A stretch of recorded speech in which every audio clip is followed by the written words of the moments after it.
The number one question that we're getting, which is a question I've received for years, is okay, I get it. The online business industrial complex is so what do we do instead? What is the way to ethically market a business, RKA?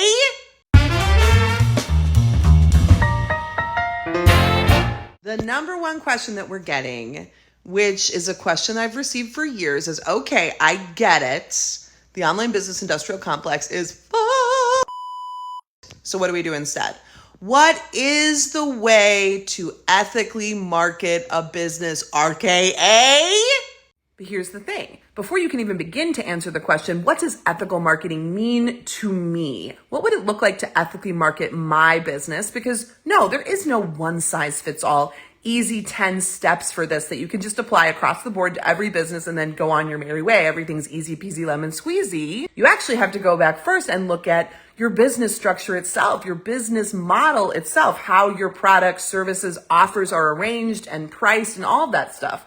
The way your business runs and what your business is based on isn't living in a separate universe from your marketing. If you listen to parts 1 and 2, we talked about B School, for example, and how the pricing structure of B School is connected to its marketing model. The marketing, especially in the early days, was largely affiliate based, 50% cut. The pricing had to be inflated so that Marie could still profit off it, right? So those are marketing and business structure going hand in hand. And here's the other thing. Once you start to examine how business structure and marketing are connected, and then you look at the greater business landscape, what it takes to be competitive in the marketplace, and you look at what it took for the members of the online business family tree to be successful to get to the top, that's when you're forced to confront how the system that we must market within, modern global neoliberal capitalism, is in and of itself inherently unethical at the way that it is practiced today. That's what makes answering the question, how do I ethically market my business, so complicated, because you're trying to ethically market your business within an unethical system. In other words, the quest to ethically market your business, if you're really looking at how business is structured today and the realities of modern capitalism, will hopefully make you an anti-capitalist. And then it becomes this question of what compromises must I make? What do I have to do as a stopgap now to survive within the system? Because we all have to survive. There is no alternative. We can't escape capitalism. And even if you go to a country that has a different economic system, they are still benefiting from and depending on modern capitalism. So there's no escape. So then it's not about what is the 100% ethical good way that I can market, and more it's like, what can I do today to survive and find, as Lisa Robin Young says, my enoughness number, while building towards a better system? And what seeds can I be planting for that better system? If you were to make a list or review some of the tactics that Lisa and I have laid out on the show so far, like FOMO, manufactured scarcity and urgency, speaking to shame, manufacturing shame, creating shame where it wasn't before, artificially inflating the perceived value of an offer so people will spend any amount of money to be in the room with you, building trust through parasocial bonds and proximity to power in the age of the personal brand, and the SEO optimized friendship, right? On and on we go. If you look at why these tactics work, it is because they work within the design of capitalism. So it's impossible to look at unethical marketing and look at the online business industrial complex and critique it without ultimately critiquing the system that makes these tactics so effective. So if you are passionate about building a business that runs in an ethical way, about marketing your business in an ethical way, you will continue to face ongoing challenges in doing that, ongoing threats to your profitability, because the system is designed for us to amass wealth at any cost, and it's not designed to reward us for being ethical. This is why people had to fight for labor rights. This is why unions exist. It's impossible, in my opinion, to go on the quest to be a more ethical marketer without going on the quest to examine why the system is harming us. Now, that still doesn't answer the question, what do I do today, RKA? If I were to give you a few thoughts on what I think it means to build a more ethical business today, with the understanding that a 100% ethical business is not possible within capitalism, it would start with the understanding that building a more ethical business is a long game. There are no easy, quick shortcuts to the top of the pyramid. The shortcuts may include things like exploiting laborers, right? And reselling resources for less than they're worth, right? Exploiting the land, exploiting its people. That's an easier way to get to the top. Is it ethical? No. Good business, a more ethical business, is a long game because all the things I mentioned before, manufactured scarcity and urgency and building trust through FOMO and proximity to power, all of that is about going faster. You want to build a true trust with your audience. That takes time. The other crucial piece of building a more ethical business is accepting that you will leave money on the table. Many of the people that we outlined in the online business family tree, Russell Brunson, for example, has this ethos that you don't leave any pennies on the table. And Lisa Robin Young said, sometimes those pennies aren't yours to claim. And I love that. And I also love what Lisa said in her TEDx about finding your enoughness number versus shooting for endless profits. When you are building a more ethical business, you will find opportunities to do it faster, to make more money. And oftentimes those opportunities won't actually be ethical. So making peace that being a more ethical business owner means taking a pay cut in the sense that it isn't about 6 figures, then 7 figures, then 8 figures. It's about finding your enoughness number and then finding a way that you can maintain that while also paying the people that work for you their enoughness number at the same time. If one, building a more ethical business is a long game, and 2, building a more ethical business means leaving money on the table, then 3, you're leaving more money on the table because you're giving it to the people who are supporting and helping to run your business. You're paying your workers well from day one. You're keeping their enoughness numbers in mind. And I gotta tell you, I guarantee you that every single name that we named in the online business family tree episodes got to their level of profitability, got to their multi-millions or even billions by paying people as little as possible. Now, sometimes there are certain members of their team, they pay a lot, whereas everybody else at the bottom gets paid, right? But that is the model that they pass on. They love to talk about how you should hire somebody in a different country that has a lower standard of living and pay them as little as they will accept, because it's better when they could get in their country, so you're doing them a favor. No. You might be thinking, but RKA, I literally cannot afford to pay people more than I'm paying them right now. Maybe you do have assistants or contractors in other countries that you're paying less than you would pay if they were US based. And so my answer to this would go back to the long game idea.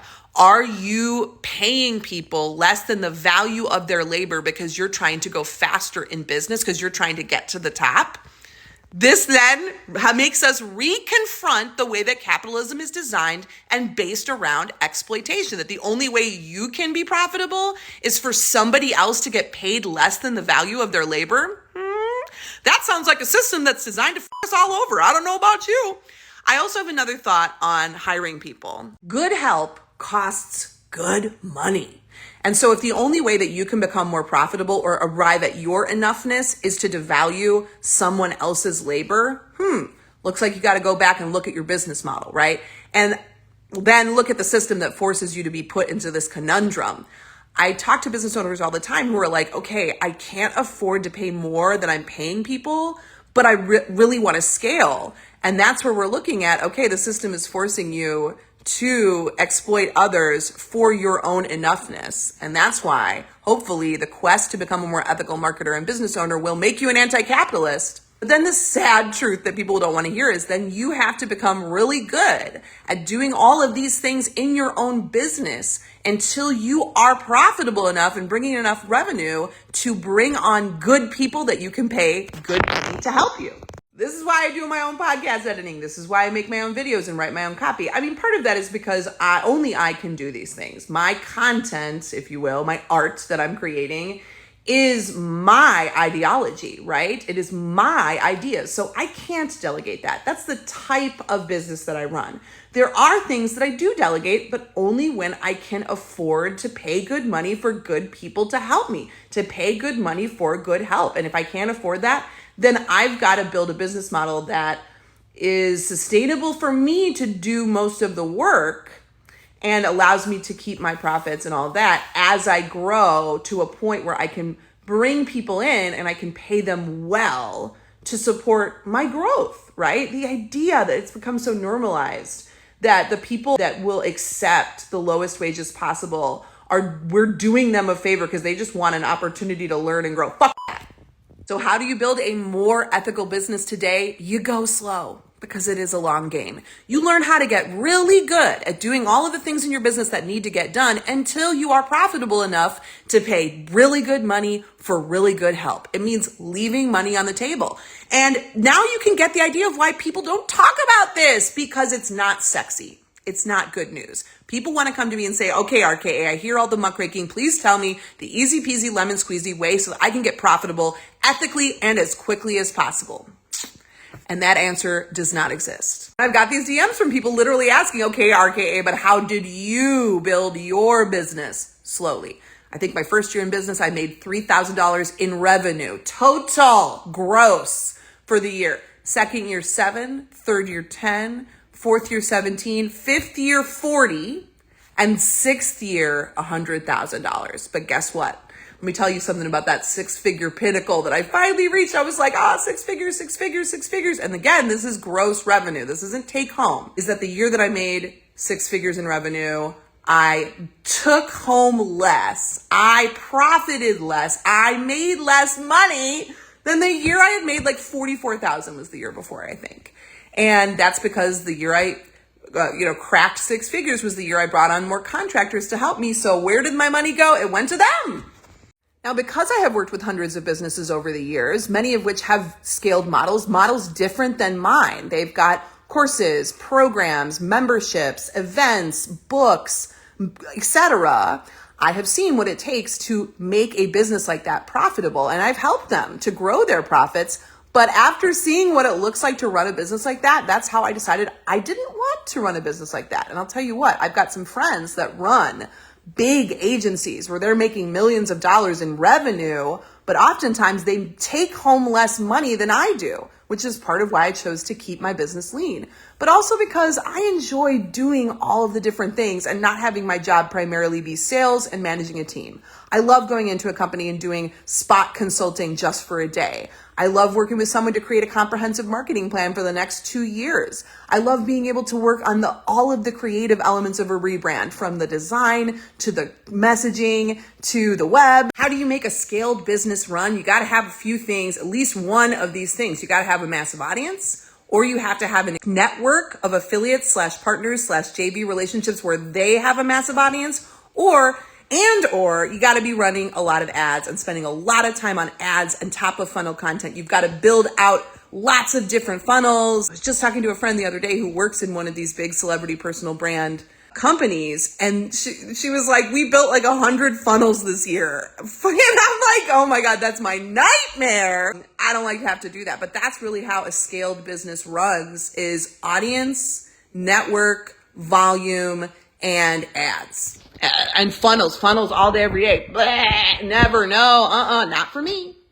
I think that it's important to note here that the ease of which somebody builds a business from zero to whatever it is also going to come down to a lot of factors that they have no control over. Like in my case, okay, I am a white, blonde American woman, right? And I have a postgraduate education, come from upper middle class background. All of that stuff made it easier for me to build a business, and it has no reflect. I didn't earn any of that. I'm an extrovert with a theater background, and I'm really good on sales calls because I like to connect with people. I enjoy that, right? Those are privileges I brought into the game that I did not earn, that made my trajectory easier. I like making content. I'm here on the freaking Sunday morning making content because I like it. That's an existing skill set that not everybody has. And even with all of that existing privilege, I also work a lot. Now, I will say, since free school, I have dramatically reduced how much I work, and I work a lot less. And yet, even though I work less, I still work more than I should. I work a lot. I worked a lot in the beginning. I didn't have kids. I probably worked 7 days a week for many years. And was that healthy? Was that sustainable? Am I glamorizing that? Absolutely not. It was not healthy, sustainable, or glamorous. And the other side of building a business that people don't like to talk about is it's boring. It's lots of long days doing admin, doing the thankless, non-sexy stuff behind the scenes. Everybody loves to do a rebrand and like have a new logo and new colors and like come out with a new offer and do fun things on social media. But that's not the brunt of building a business. The real business building is long days of not sexy things. Another part of my personal story is that I am the provider. I am the breadwinner. I do not have a second income. I never did. Even when my husband was in the picture, I was always the only income, which gives you some context for why I work so much. I worked in the hospital when I had my baby, and I am not glamorizing that, but the truth of the matter was I just simply did not have a type of business that I could go dark or leave my business for 12 weeks and let it go run without me. My business does need me. And I told you why I've designed it that way, because I do like it that way, but also because the reality of building a massively scaled company where me as the founder, that I can step out for 4 months, that is harder than people make it look. And typically it's because they're paying the people who are running the business for them less than they should be paying them. So I didn't have that luxury. I had to work and I didn't take a maternity leave. This is the truth. This is part of the reality of some of these big 7-8 figure success stories in business, is that often to get to that point, they started out by having a second income, a second earner in their household that took care of the household stuff while they're building the business the long game way in those early scrappy days. Because most businesses, ethical or not, still are playing the long game, because there is no easy way to go from $0 to $100,000 in less than 12 months, unless you're fucking around or just happen to be very lucky. The other piece of my story that's very important to remember is that I lived in Mexico for 8 years. I started my business not because I cared about being a business owner, but because I was doing pro bono work with young women and girls. The business was there to fund that, so that I didn't have to vie for NGO funding or take that funding away from an organization. I could fund myself, and that's what I did. But I was in a lower cost of living, which was what made making so little money possible. Or if they don't have a second earner in their household, they have funding of some sort, right? Like they've got a wealthy family member or maybe even an investor that's willing to give them 50 grand, 100 grand to start the business and help them get out of those early scrappy business years.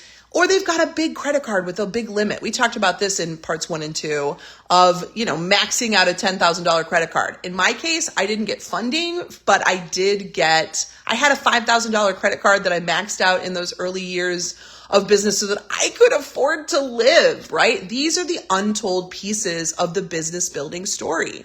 And while I acknowledge that I brought a ton of privilege into this process, I won't say that I didn't work lots of long days and that it wasn't hard work. Of course it was hard work. It was hard work and I had the benefit of privilege. It was both at the same time, right? And so much of this stuff isn't sexy. It's just the reality of what it is to be in business today. I cannot recommend highly enough that you go check out Lisa Robin Young's TEDx talk on finding your enoughness number. This is the enoughness that you need to live well, to enjoy your life, to take care of yourself and your family. And this number is going to look different for me than it'll look for you. As Lisa talks about in her talk, some people have aging parents they're taking care of. Some people have a household full of kids. My number and your number may look very different, but it's about finding your enoughness instead of striving for endless wealth just for the sake of it, right?